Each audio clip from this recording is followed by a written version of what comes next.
मुबारक ये जो पवार वाली पुलिस स्टेशन जो है एसपी पाटिल साहब जो वहाँ के जो पुलिस इंस्पेक्टर जो है in charge of the police station जो है उन्होंने इसकी तपास उनके लगे और इसमें जो फिरियादी है मोहम्मद रिजवान मोहम्मद मुजफ्फर इसने फिरियाद दी है। तो उसमें 7 से 8 लोग के खिलाफ में फिरियाद दी है। उसके पुलिस वालों ने जो 395, 384, 363 और 506 IPC इस तरह की धारा लगाकर उनके ऊपर केस बनाया गया। इसमें पुलिस वालों ने इंक्वायरी ऑफिसर जो है मुबारक अली रहमतुल्लाह मनियार और मोहम्मद आबिद अफजल हुसैन और मोहम्मद आमिन मोहम्मद इब्राहिम ये 3 लोगों को 16 तारीख को अरेस्ट करके कोर्ट में हाजिर किए थे। तो आज तक की पुलिस कस्टडी थी।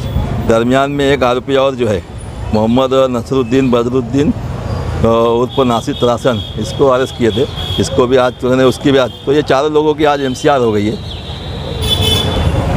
हाँ, असल में मामला क्या है? मामला एक्चुअली जो मामला जो है ना ये केस जो है टोटल बोगस और फैब्रिकेटेड केस है अब तो थॉट और विद प्री प्लान।